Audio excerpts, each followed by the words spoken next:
Good morning, everyone. Today we will discuss the lesson 3.3 entitled Curriculum Mapping and Curriculum Quality Audit.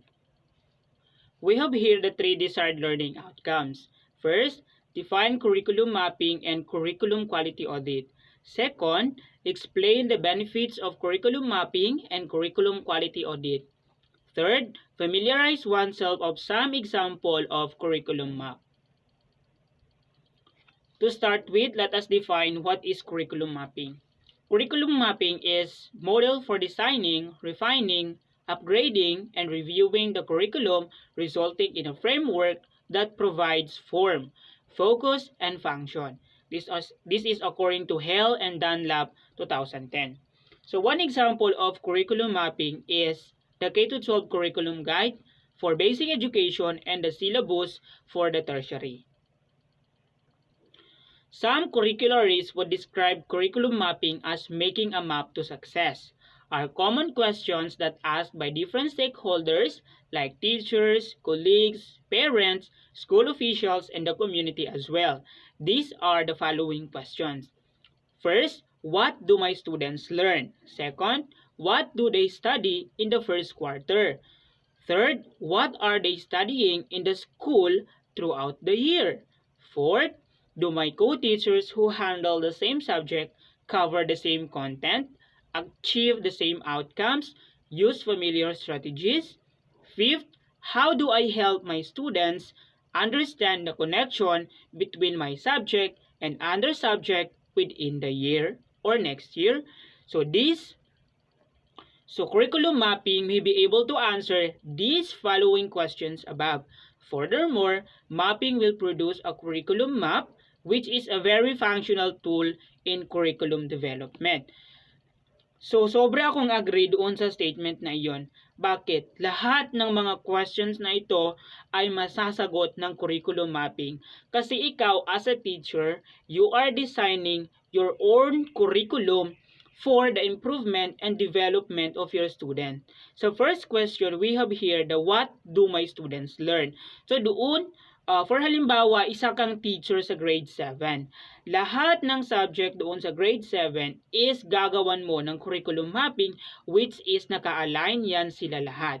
For example, sa first quarter, ganito ang madidiscuss, itong topic ang madidiscuss is dapat yun lamang ang ma-include doon sa first quarter nila or kung ilang weeks ba yan nila matapos para sa content na iyon. Second, what do they study in the first quarter? Sabi ko nga, kasi sa curriculum map kasi is for halimbawa sa first quarter is ito ang dapat na ma-discuss ng isang estudyante ay yun lamang ang naka-include. For halimbawa, sa first quarter, sa week 1 nila, halimbawa sa science, for halimbawa, yung phases of matter, dapat within that week, matapos na yung phases of matter na cover ng kanilang first quarter. Third, what are they studying in the school throughout the year? So, ano yung pag-aaralan ng mga estudyante throughout the year? Therefore, the use of curriculum map sa question na ito ay kinakailangan. Kasi nga, for the whole year, ikaw as a teacher, you are designing your own curriculum. From the K-12 guide curriculum, meron kang pagbabasihan doon and you are now designing your own. Fourth, do my co-teachers who handle the same subject cover the same content? Of course, kasi lahat ng mga teachers is kumukuha ng guide doon sa K-12 curriculum guide. Achieve the same outcomes? Of course, it's because we are kumbaga kumukuha tayo ng basis doon sa curriculum guide ng lahat ng learning outcomes na ilalagay natin doon sa content. So most of the time or palagi nating tatandaan na lahat ng outcomes sa ating tinuturo ay pare-parehas lang yan. For halimbawa, si Teacher A nagtuturo ng biology sa grade 7 and si Teacher B nagtuturo ng grade 7 sa ibang school. So kahit na magkaibang school sila, ang pinagbabasihan pa rin nila ay ang curriculum guide. So possible na magkapareho lahat ng outcomes doon. Use familiar strategies. Dito lang nagkakaiba. For halimbawa, si Teacher A doon sa ibang school at si Teacher B doon sa ibang school. Halimbawa, sa pagtuturo ng science dito kay Teacher A, for halimbawa, doon sa strategies niya para ang topic, for example, is microscope. So, kay Teacher A, meron silang equipment or tool na microscope, wherein kay Teacher B, doon sa tinuturuan niya na school is kulang ng microscope. So, dito papasok yung different strategies. Kasi kung ikaw na kulang yung equipment, you have to find strategies to introduce the parts and function of microscope sa inyong mga estudyante. So, do I help my students understand the connection between my subject and other subject within the year, next year? Yes, of course. Bakit? Kasi sabi ko nga sa inyo, lahat ng mga content ng pag-aaralan ng mga estudyante within the year ay nakapaloob sa curriculum map sequentially. Tamang pagkasunod-sunod. So, si curriculum map ay isa rin sa dahilan kung bakit hindi nagkakaroon ng pagkalito-lito sa pag-ulit ng pag-discuss ng mga lesson. Kasi meron kayong sinusunod na guide kumbaga. So, dapat sa itong week or this month is ganito dapat ang matapos. And hindi na yun maulit. It's because you have the tool that serve us or that serve you to guide in your discussion. Okay, as I said a while ago, curriculum mapping will be able to answer these following questions. So, furthermore, mapping will produce a curriculum map which is very functional tool in curriculum development. So, this is a very, kumbaga, nakakatulong sa isang teachers para mas lalong ma-improve or ma-develop ang teaching and learning process towards the students. Benefits of curriculum mapping. So, this is the second desired learning outcomes. So, what are the benefits of curriculum mapping? First, curriculum mapping ensures alignment of desired learning outcomes, learning activities, and assessment of learning. Of course, in these first benefits of curriculum mapping, sabi ko nga sa inyo, sa curriculum map, naka-align lahat ng learning outcomes at ng mga learning activities at learning assessment. For halimbawa, doon sa sinasabi ko sa inyo na ang topic ng isang teacher is about microscopy. So, ano yung mga learning outcomes doon? For halimbawa, ang learning outcomes doon is identify the parts and function of microscope. So, that's the learning outcomes. And magkasunod-sunod na po yan sila. The second one, the learning activities. So, ano yung activity na ipapaloob ko doon sa topic na microscopy wherein the students can perform better. So, in this one, magkakandak tayo ng laboratory. So, and assessment of learning. So, as I said, nagkakasunod-sunod ang lahat ng learning outcomes, learning activities, and assessment of learning. Second benefits of curriculum mapping, we have curriculum mapping address the gaps for repetition in the curriculum. As I said, si curriculum map is nag-a-address or it serve as to not repeat, to discuss the content. Si curriculum mapping is naka-help siya sa mga teachers para hindi maulit ang mga na-discuss na content or para hindi magkaroon ng kalituhan sa mga content na dinidiscuss para sa mga students. 3, we have curriculum mapping verifies, clarifies, and establish alignment between the students do in their courses and what is taught in the classroom and assessed as their learning. So this is same with number 1. It talks about the alignment of what are we discussing to our students. Fourth, the curriculum map visually show important elements of curriculum and how they contribute to the student learning.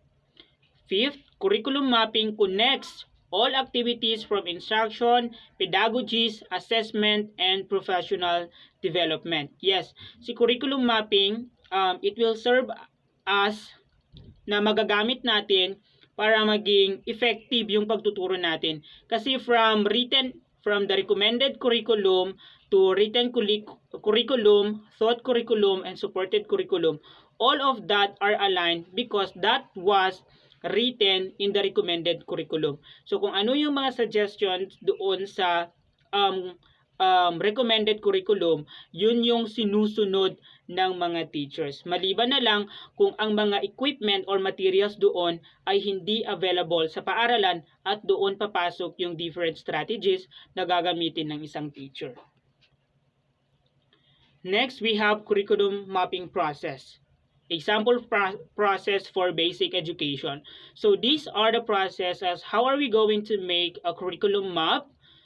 First step, make a matrix or spreadsheet. So this can be done in laptop or what do we call this, the computer, with the use of Excel. Second, place a timeline that you need to cover: 1 quarter, 1 semester, 1 year. This should be dependent on time frame of a particular curriculum that was written.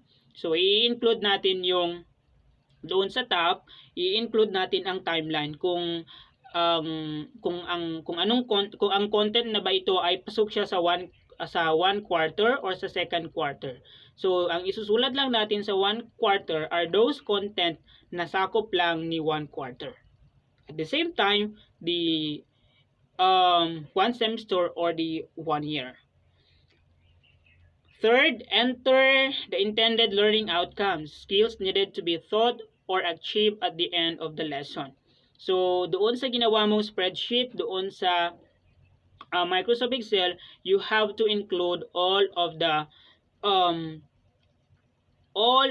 achieved of learning outcomes. Fourth, we have enter the same matrix content areas, subject areas to be covered. So, we will read this because I will be showing you the example of curriculum mapping. Fifth, align the name each resource available such as textbooks, workbooks, module next to the subject areas. So next to the subject areas, we have to include the resource available kung saan natin kinuha yung curriculum na tinuturo natin doon sa mga bata. 6. Enter the teaching learning method to be used to achieve the outcomes. 7. Align and enter the assignment procedure and tool to the intended learning outcomes, content areas, and resources. 8. Circulate the map among all involved personnel for their inputs. 9. Revise and refine map based on suggestions and distribute to all concerned.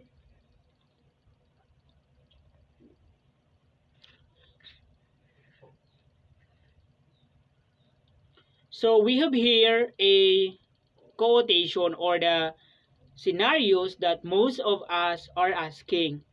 Why is my friend's son studying decimal in Mr. Bernardo's class and my own son is not studying the same in Miss Julia's class when they are of the same grade? So this question answered by the curriculum map. The first one, we have to identify the scenario. Why is my friend's son studying decimal in Mr. Bernardo's class while my own son is not studying the same in Miss Julia's class? So, maybe magkaiba ang pag-design ng curriculum ni Mr. Bernardo kay Miss Julia's. So, doon kay Mr. Bernardo, dapat sa halimbawa, ang microscopy. Sa microscopy, sa microscopy nga topic, madiscuss ni Mr. Bernardo sa kanyang first quarter at dito kay Miss Julia is madidiscuss pa niya ito pagka second quarter. So this question answered by the curriculum map. Kung bakit nagkakaroon ng pagkakaiba ng pagkakasunod-sunod ng mga curriculum sa mga teachers, it's because as how are they going to design their own curriculum map. Pero lahat ng iyon is maa-attain. Depende na lamang sa kung saan nalagay na week ma-discuss yung lesson na iyon. The same with scenario number 2. Why do some of my students recognize the part of speech while others are totally lost? Kasi nga doon, maybe magkaiba ang pag-design ni Teacher A sa kay Teacher B ng kanilang curriculum mapping. Pero lahat na iyon expectedly is malalearn ng students as class is going on. So here is the example of curriculum map. So sabi ko sa inyo kanina sa process ng paggawa ng curriculum map, dapat ma-include doon kung anong subject, the science, and the grade level. So include, since our example for the process of making a curriculum map is for basic education, and our example here is for basic education also. Sana tayo. Grade level. So, i-include natin kung anong grade level ba yan sila. Grade 1, grade 3, grade 4, grade 5, grade 6, grade 7, grade 8, grade 9, or grade 10. The second is include natin ang pangalan ni teacher. So, sino yung nagtuturo? We also have the unit strand. So, kung anong unit ba yon? For halimbawa, Unit 1 or Chapter 1, the Matter. So, ito yung sinasabi ko sa inyo na dapat naka-include ang term number of month. For halimbawa, kay first quarter, week 1 and week 2. So, sinasabi ko sa inyo kanina, halimbawa sa Chapter 1, Lesson 1, Phases of Matter, dapat ma-discuss na yan nila within the week 1. And as mentioned a while ago, na lahat ng learning competencies is naka-include. So these are the content standard, the performance standard, competencies and skill, or this is our learning outcomes, and assessment activities and resources. So based on the process as how are we going to make a curriculum map, all of that are included in here. The sequence or the proper alignment of all assessment and activities should be included in here. So, if you can see or if you can read, all of the activities here are included sequentially.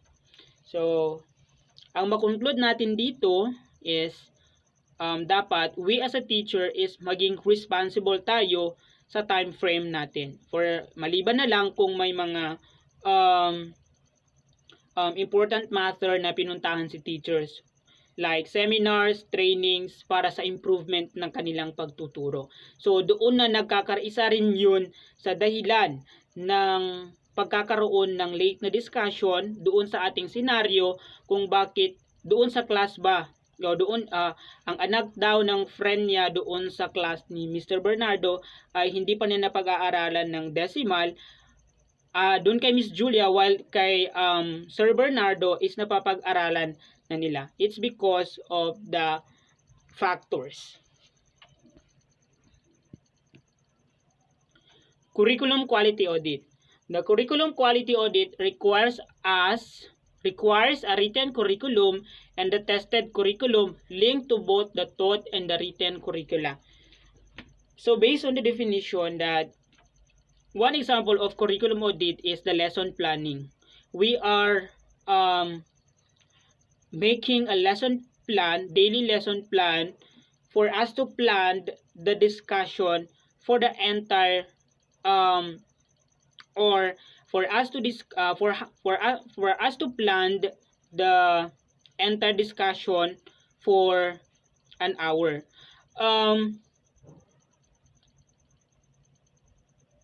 Thought and written curricula. So ito nga, pag nakagawa na ng lesson plan si teacher, okay, from the written curriculum to supported curriculum and then thought curriculum. For those who engage in curriculum quality audit, the following questions are worth considering. In the curriculum plan executed an assessment in accordance with appropriate standards?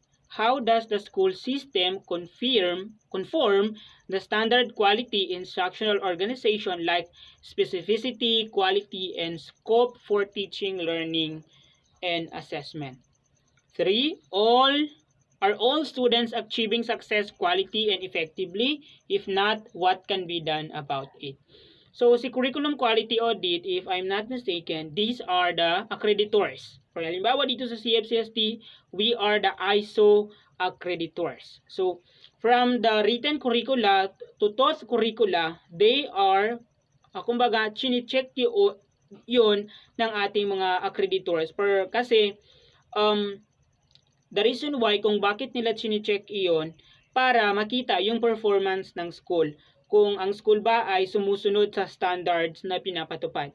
That's why kung mapapansin natin, every time that we have accreditation in our school, all of our teachers well prepared. Dapat lahat ng discussion nila within the quarter is dapat ma-cope up na lahat ng estudyante. Kasi pag mayroong nag-observe doon, so titingnan nila yung syllabus ni ma'am, and yung dinidiscuss ni ma'am is dapat is pang quarter 4 na, pero ang diniscuss ni halimbawa doon is ang na-discuss na ni ma'am is for week 4 na.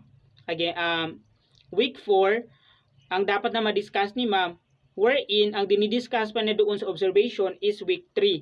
So kung ganun na situation, ang mangyayari is the teacher is not following the standard of the school. Kaya nga dapat talaga in our field na dapat ma-cope up lahat ng lesson with desired time. Dapat ma-discuss lahat natin doon sa kung anong nakasulat dapat na week. For halimbawa, si week 1 na discussion natin is madi-discuss natin talaga within the week 1. And from the week 2 is next discussion na naman. So that is curriculum quality audit. Okay, that was the end of this discussion. Thank you for listening.